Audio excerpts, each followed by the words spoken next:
Hello everyone, my name's Louise Atlanting and I am a French Acadian Mi'kmaw person who has an old knowledge going back for generations. A lot of these stories were carried through by way of my parents and their parents and their parents' parents, etc., etc. Anyway, in the east coast of New Brunswick, the Acadians remembered a lot about the politics of the age prior to when Canada was formed, because had settled into the country around the 1500s and 1600s. And it wasn't until about 1755 that we were deported from Nova Scotia and the Dominion of Canada really got started. But the politics back then, about 300-year-old policies, really shape today how colonialism still affects First Nations people in Canada. It shaped the governance of both Canada and the United States. And I want to get to the root of the old issues that still plague us to this day. I want to foster discussion on these things that we can revisit and perhaps revise the laws that came from these issues I'm about to talk to you about. For the most part, these are what I would call a forbidden history. These are histories that are known but not really talked about too deeply. They tend not to educate children and the masses too much on this history. And I think it's very important that we don't lose that memory so that we can better understand and evolve where we're going. Otherwise, we risk repeating past mistake.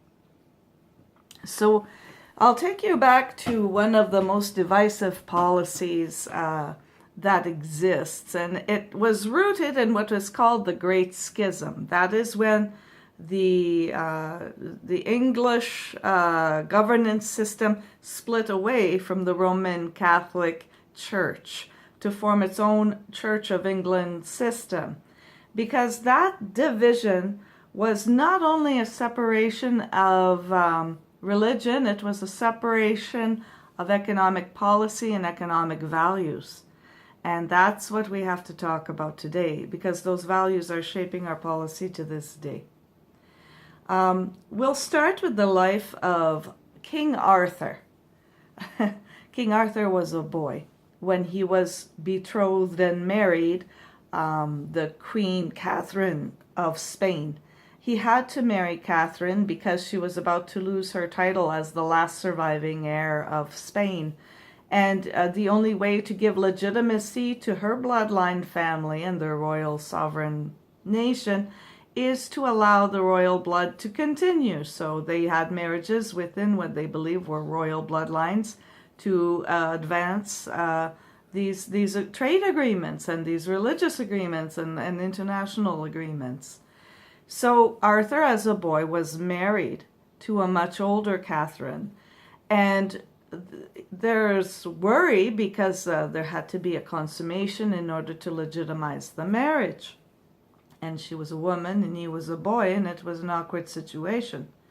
So when the boy reached around the age of 14, an annulment took place based on the concept of the marriage not being confirmed, so to speak. She didn't have sex with the kid. That's what it was based on. Anyway, the marriage was dissolved. But in order for her to keep her title, she was then instructed to marry Henry VIII. So Henry VIII became her husband.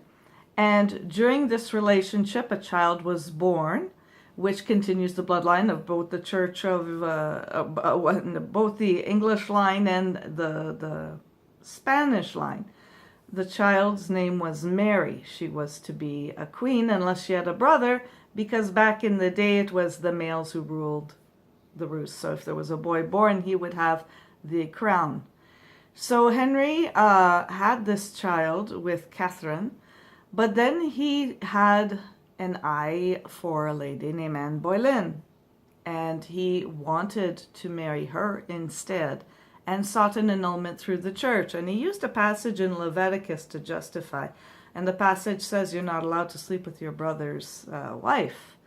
But because of the severe nature of the nationhood being at stake for Spain, the Pope refused to give a divorce or an annulment of the day. A divorce was forbidden.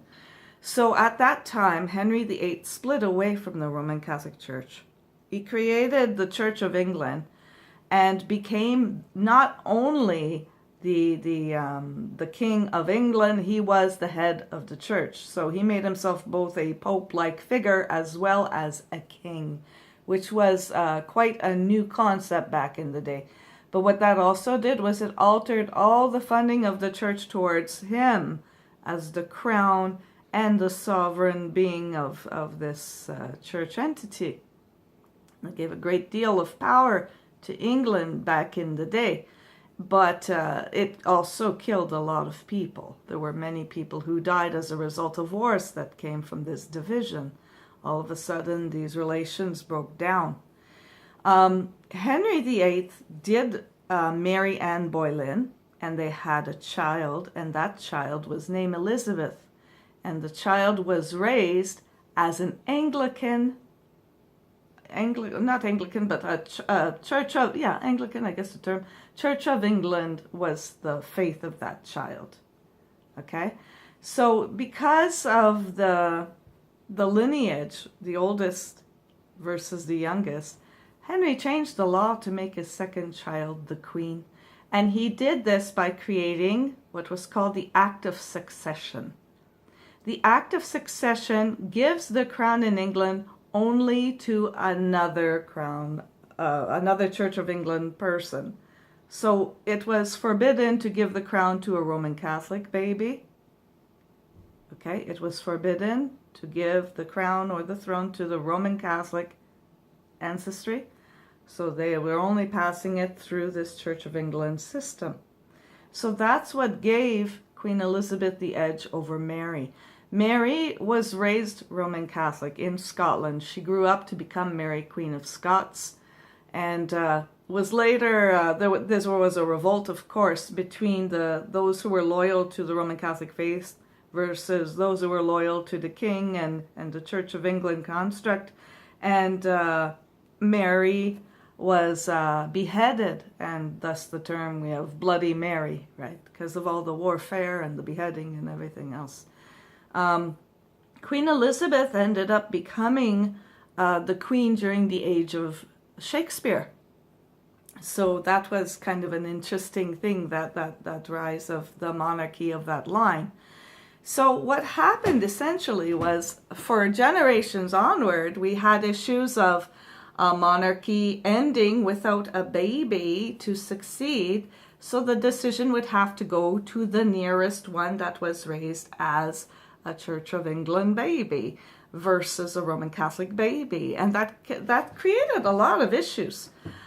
King James, for example, had 40 heirs ahead of him who were closer to the throne. The only reason why they were discarded was because they refused to renounce the Roman Catholic faith. And back in the day, if you didn't renounce the Roman Catholic faith, it was considered an act of treason, and they could be subject to death. That was the way, and that's how the law was crafted, and that's how it is still to this day. The monarchy of England still has this law in place. It's called the Act of Succession. Now, in order to help give himself a little bit more legitimacy, they had to persuade the public to show more loyalty to king and sovereign, and the idea of the king as being a divine force. Now, of course, Elizabeth, being the first monarch under the Church of England changes that her daddy did for her, had Shakespeare to assist in that shift of the mindset of the battles of king and the battles of the who would become the leader of this system.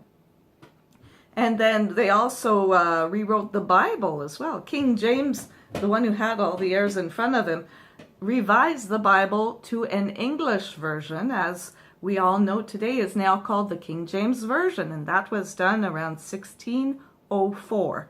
And that volume introduced lots of new terms in the Bible, specific to words like Lord and Master, and giving the more messages of the subservient, be loyal to your master, be loyal to your king. They're all the kind of use the Bible as a little bit of propaganda to try to get a little bit more, loyalty and servitude from the public to support this new construct that they created.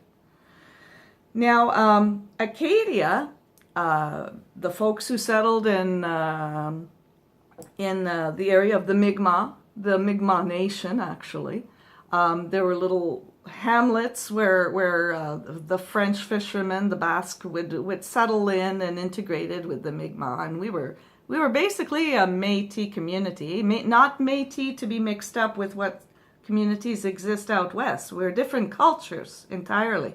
But the original term Métis was a Spanish term, mestizo. I don't know how to pronounce. But the concept was the term was shortened to the term Métis, and it was used by the Jesuits to describe the blending of the European with the indigenous population of the New World, so to speak, right?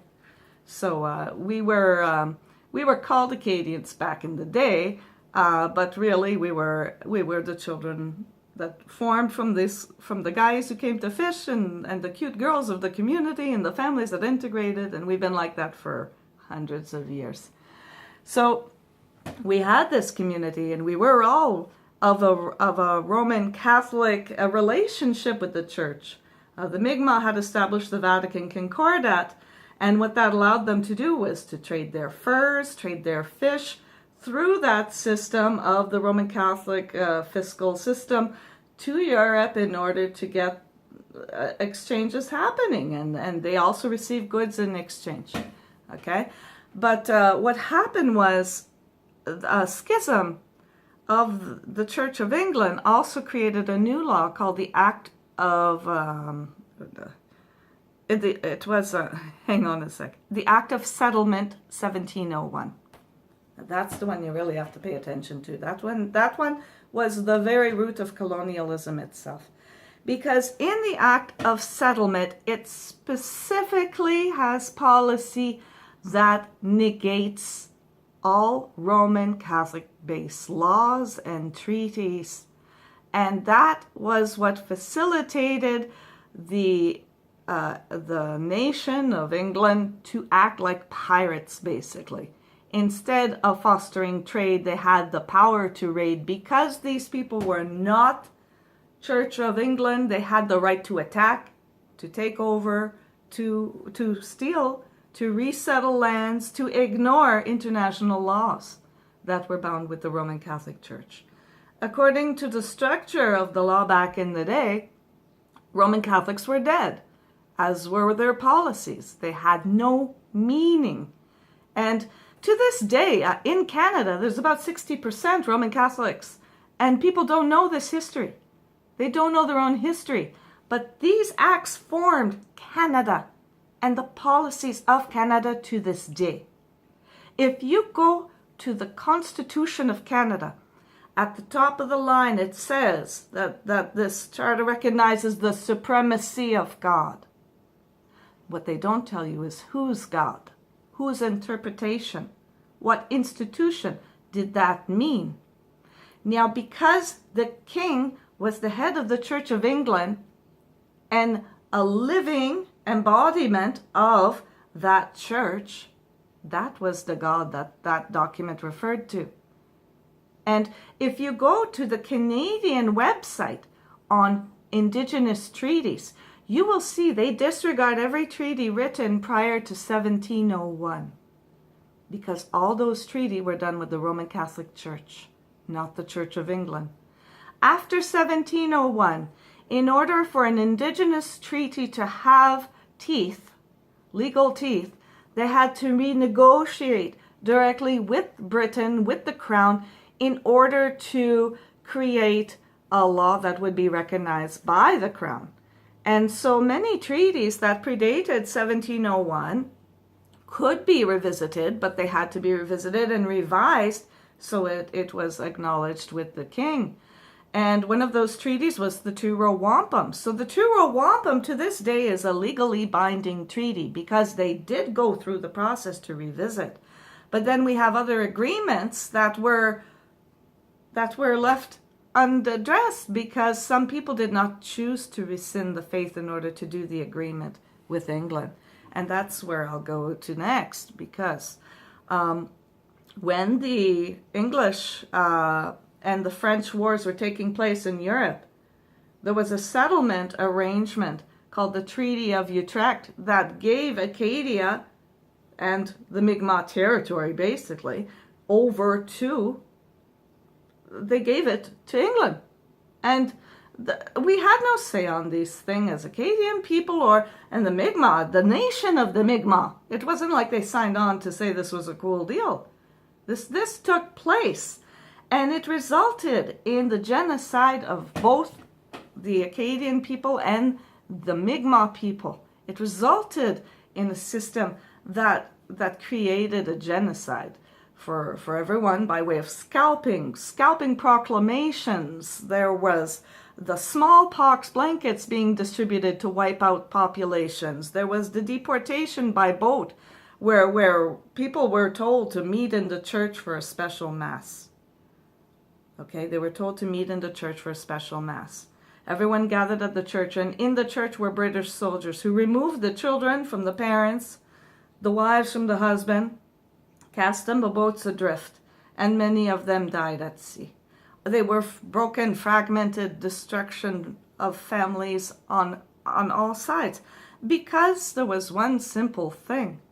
The reason this carnage took place was because they didn't want to rescind their relationship to the church, because the relationship to the church was bound to the recognition of their nationhood. Okay? The Mi'kmaw died because they had a nationhood bound to a Roman Catholic Church that the British didn't recognize. And because of that, the British felt entitled to destroy these culture. They violated international law. They violated international trade law in doing these things. But what kind of enforcement did we have back in the day? Okay, so these things happened. And this was brought in mainly by way of the Freemason. And I'll say the name Freemason because it was. The Cornwallis was a Freemason who came, introduced the system to Halifax. He opened the first lodge in Halifax. And the Freemasonry in the States, it was Jeffrey Amherst who spread it through the army system. He brought the box everywhere he went with him. And that process also passed along a sense of entitlement over any Roman Catholic institution that you could take over, pillage. You can do whatever. That anything of Roman Catholic faith was basically there for the taking. And there were Roman Catholic indigenous people across the lands, all the way to the Lakota, Dakota, Sioux area, where the Standing Rock is. I met the Roman Catholic people who were there, who were subject to the genocides of Jeffrey Amherst, the same as we were in Acadia. So the system of genocide went east to west, and it continued that way. It was that dynamic. Meanwhile, in Canada, if you did not have a treaty that was bound to the revision of the British system, then it was basically not regarded. Like there was that attitude. And in order to create an agreement with Britain, it was necessary to rescind the Roman Catholic faith, and that was a painful process for many. I mean, we have to reject, we have to renounce the core of who we are, what we believe in, you know? And so when I go online and I hear Freemasons saying how bad the Roman Catholic Church is, that the Roman Catholic Church did this and that, I'm sitting there going, no, it was the Church of England who did that stuff.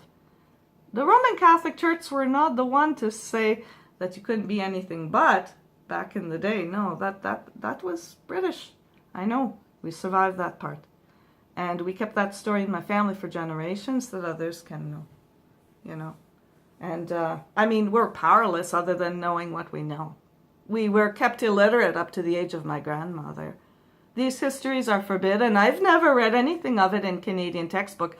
I was raised in Ontario going to school, learning history, not reading a bit about my family's history in Acadia, other than for a little passage that says, oh, the Acadians were deported.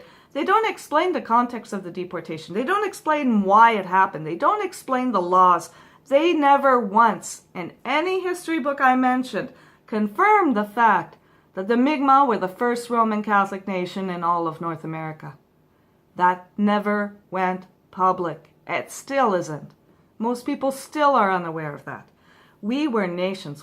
The Indigenous people of Canada visited Europe. They exchanged gifts.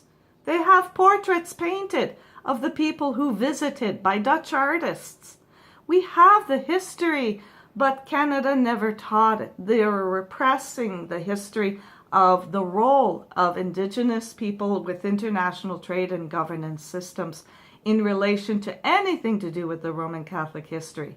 So this is a chasm that has to be re-looked at. We have to go and we have to fill those gaps, because we were not savages. We were not ignorant.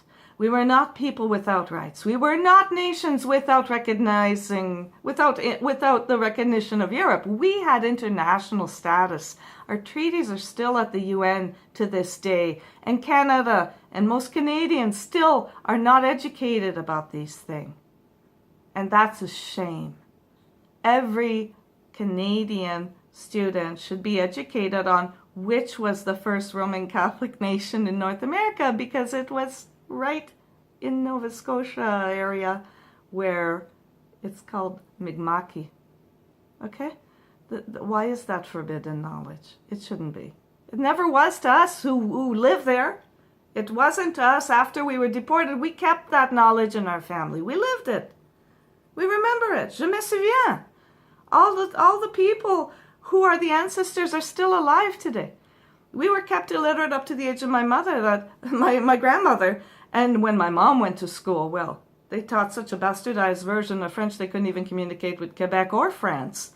And the language was so shoddy, we couldn't certainly communicate with Europe. We didn't have the means or the sophistication to be able to communicate in a way that they understood us. We were taught poorly in the age of my parents. Such a bad grammar that even I can't even speak English normally. And I was raised in Ontario with my parents. The way that I think, the sequencing of my phrases are not lined up like the English mentality of speaking, because we were formed from an oral traditional knowledge. We say what we think, we hear it in our head. It's hard to write. Literacy is still a challenge for me personally. It's like having learned music your whole life, learning it by ear, and then being given written sheet music that you can't understand. So from my generation, generations before me, learning was very difficult because we didn't have that skill set very deep. I mean, today it's a different story for our children who are raised free in a system that has access to education. But here in Canada, not a lot of Indigenous children are getting a fair shake. They don't have equal funding. They don't have equal access to the knowledge.